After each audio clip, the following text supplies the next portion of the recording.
Finally, we're going to get some size. Pause? Is that a pause? I don't know. Listen, we have been talking about Dwight Howard and that possibility, it feels like, for 2 seasons now, right? Where was he? In Taiwan?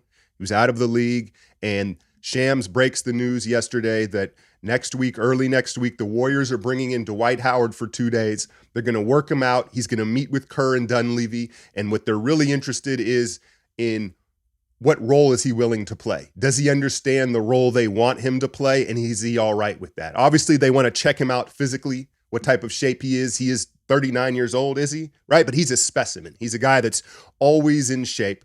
And I do think that Dwight is the type of player where he could not play for a few games. You could put him in and he'd still be effective. It just his mentality, his style, and who he is, I think they could get away with that. Another interesting tidbit, I don't know if you remember the Lakers bubble championship. Dwight was a part of that. Really, that was really like the last time he was a part of the league. Did he play somewhere else after that?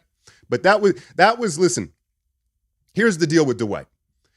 In his prime, one, people didn't like that he was such a goofball, right? People remember when he first went to the Lakers, Kobe and him butted heads, and he's got a big goofy personality, not very serious. But the real issue with him during his prime was he wanted the offense to run through him. He wanted post touches in a time where that was being phased out of the league, right? Not only was it being phased out of the league as the 3-ball era had started, ironically, that Orlando team kind of kicked it off, but he wasn't skilled enough to get those touches, right? What Dwight Howard's superpower is beyond his physical attributes, an elite athlete, 6'10", it was his motor and his timing.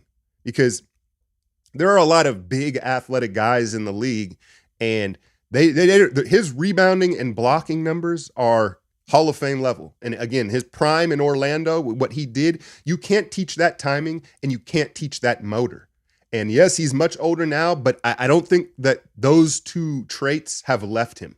He still has his timing, he still has his motor, and he's gotten much more physical as he's aged. But why I brought up the bubble Lakers and when he finally kind of accepted a role that teams were trying to get him to accept for all those years was he also did very well against Jokic. Now, granted, that wasn't prime Joker, right? That wasn't full form Joker yet, but his physicality and his motor, he was a pest to Jokic, and it was a big part of why LA got past Denver in that bubble. So I think that that's something just to make note of, right? But I'm excited, man. I'm excited at the potential of this happening because it's no secret we need size. And I think Dwight is a really good fit. I've been saying it for over a year now. It's interesting. Someone had DM'd me about JaVale McGee and an interview he did about why he joined the Sacramento Kings. And he also made mention of, listen, no big man wants to go sign with the Warriors because there's not enough opportunity. No, they don't think they're going to play. And so for Dwight to want to come here and buy in, it may be a perfect fit for various reasons. First off, on the floor. Let's talk on the floor. Rebounding, the ability to guard true centers, sets good screens. Again, the timing and the motor, the energy is there. And then just this physicality. He, by no means is he the rim protector he was in his prime, but I would venture to say he's probably still a top 10 rim protector in this league. And here's the thing that people may not realize. It's football season now, obviously. Having a rim protector like Dwight that's physical like that, it's almost like having a safety that's a thumper in your secondary, where it makes guys kind of second guess extending up for passes, coming across the middle. When you've got a physical rim protector like Dwight, it makes guys second guess going to the rim with authority. Let me shoot the floater, right? Let me kick that to the corner. And that's not nothing. So I think that, again, like I said at the top of the video, I think that he'll be fine playing spot minutes and still be able to contribute because not every guy can do that, right? And then it's something that's needed. It's something that's needed on this floor. It's an element that we don't have. And I also, believe it or not, think he could add to the locker room at this point.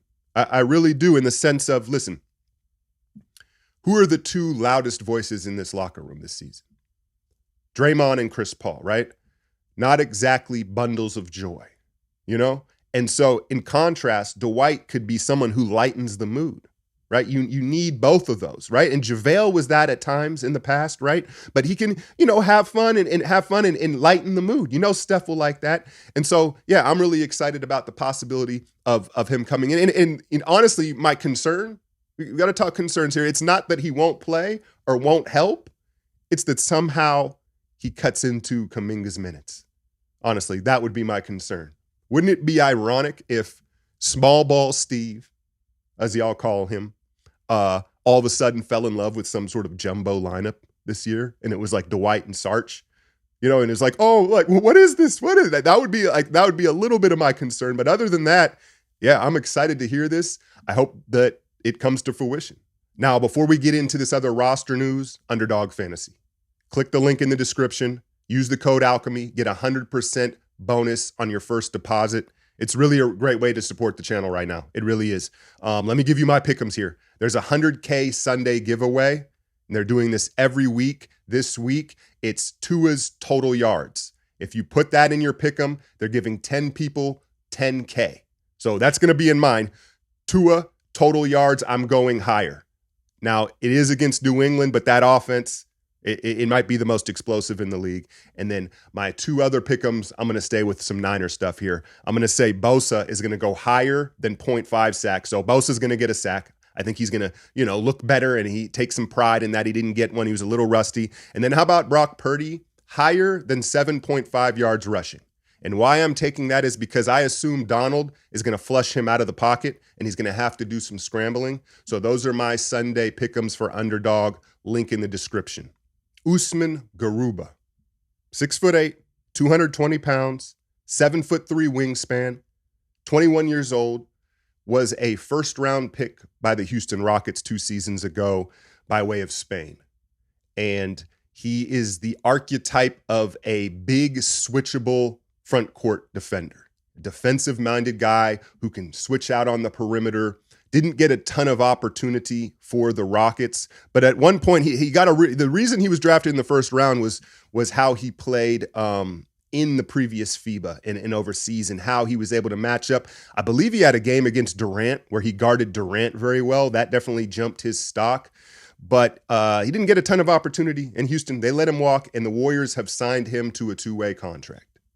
Now, I love the fact that it's not another guard.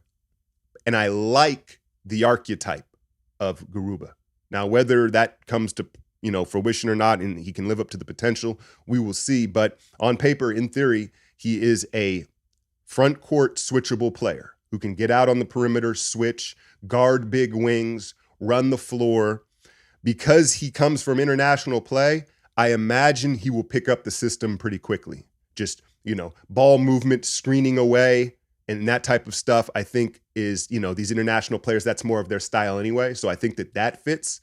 And so, yeah, I'm excited. I'm excited. That's just another big body. Now, I can't sit here and act like I know a whole lot about him. I remember covering him in a few games against the Warriors. I'll tell you what, that jumper makes Draymond look like Ray Allen. The jumper is ain't something to write home about, but we'll see. We'll see. As far as it goes, I don't have a whole lot of takes on it other than I like the concept of Garuba. Patrons, I will dig up some tape and see if I can make a little mini breakdown on Garuba and talk more in detail and see what I see. But it'll have to play out through preseason. And yeah, I'm just happy that we're finally adding some more size to this roster, and perhaps finally Dwight Howard. How y'all feeling? Let me know in the comments. Hit that like, share, and subscribe. I'm out, y'all.